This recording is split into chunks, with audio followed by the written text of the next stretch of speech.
Assalamualaikum warahmatullahi wabarakatuh. Perkenalkan, saya Miko Farelian Maulana, mahasiswa dari program studi Agroekoteknologi Fakultas Peternakan dan Pertanian Universitas Diponegoro. Pada kesempatan kali ini, saya akan menyampaikan ulasan dan pandangan saya mengenai permasalahan bahasa Indonesia yang sekarang terjadi di sekitar kita, khususnya dalam kehidupan sehari-hari di era digital saat ini. Bahasa Indonesia sendiri merupakan bahasa nasional dan bahasa persatuan bangsa Indonesia. Bahasa tidak hanya berfungsi sebagai alat komunikasi, akan tetapi juga sebagai simbol identitas nasional yang mencerminkan jati diri sebuah bangsa. Melalui bahasa Indonesia, berbagai perbedaan dari latar belakang suku, budaya, dan bahasa daerah dapat disatukan dalam satu kesatuan dengan komunikasi yang sangat utuh. Oleh karena itu, keberadaan dan penggunaan bahasa Indonesia memiliki peran yang sangat penting dalam kehidupan berbangsa dan bernegara. Namun, pada saat ini seiring dengan perkembangan zaman dan kemajuan teknologi yang telah ada, penggunaan bahasa Indonesia seringkali di masyarakat mengalami berbagai perubahan. Tidak semua perubahan tersebut bersifat positif. Dalam kehidupan sehari-hari, kita dapat menemukan berbagai permasalahan. Yang berkaitan dengan penggunaan bahasa Indonesia, baik dalam lingkungan keluarga, pendidikan, maupun di ruang publik, khususnya di media sosial. Salah satu permasalahan yang paling sering kita jumpai di sekitar kita adalah fenomena campur kode antara bahasa Indonesia dengan bahasa asing, terutama dengan bahasa Inggris.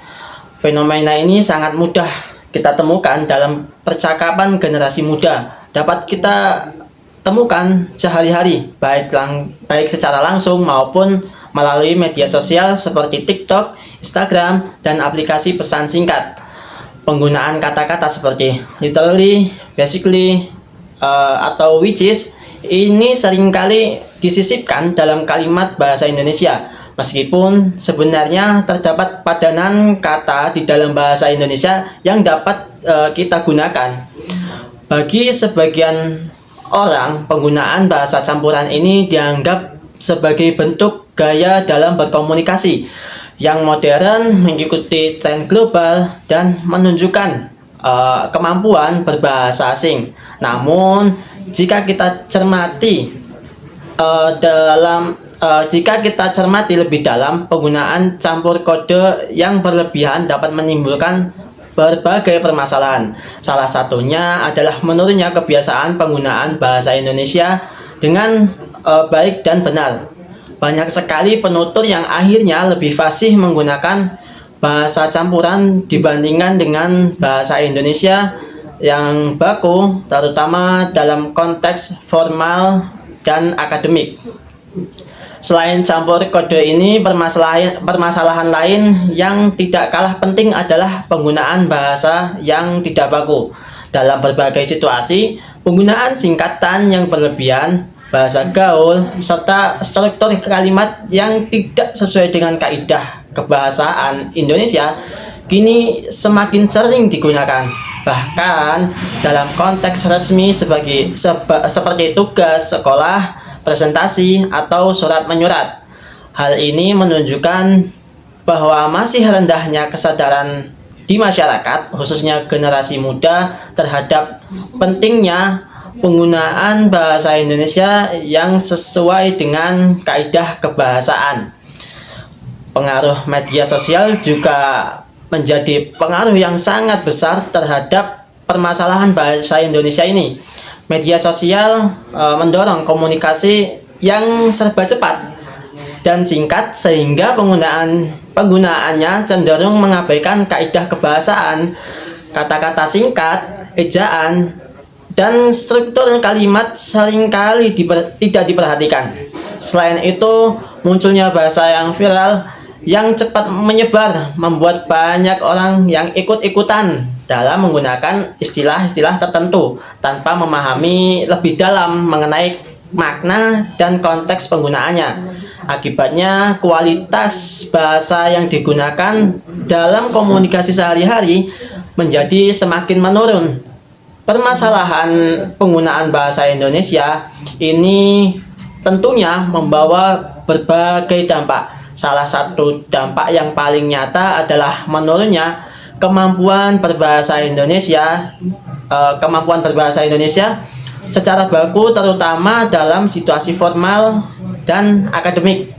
Banyak sekali sekarang kita jumpai bahwasanya pelajar dan mahasiswa yang mengalami kesulitan ketika harus menulis karya ilmiah, makalah, atau laporan resmi karena sudah terbiasa menggunakan bahasa yang tidak baku. Selain itu, penggunaan bahasa yang tidak tepat juga dapat menimbulkan kesalahpahaman dalam komunikasi, terutama ketika pesan yang disampaikan tidak jelas atau ambigu. Dalam jangka panjang, permasalahan ini juga dapat sangat berdampak pada lunturnya identitas bahasa Indonesia sebagai bahasa nasional.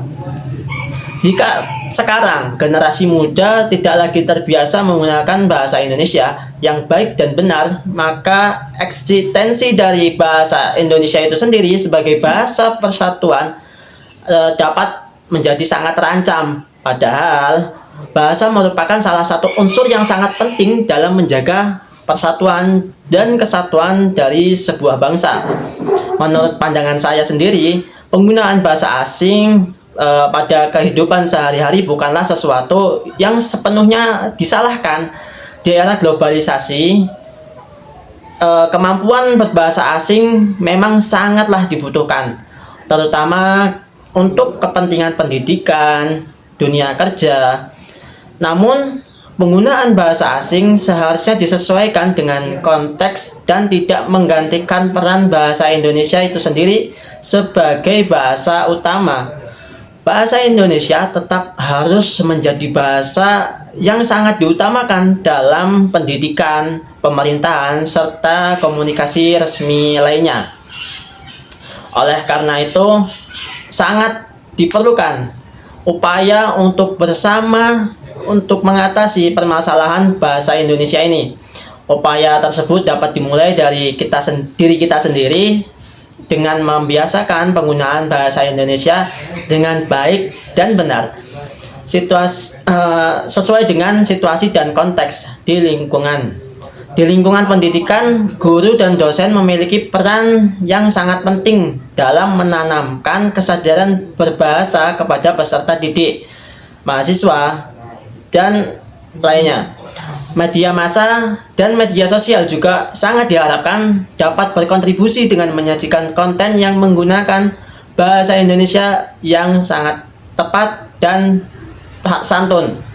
Tokoh publik dan figur yang memiliki banyak pengikut juga memiliki peran yang sangat besar dalam memberikan teladan berbahasa.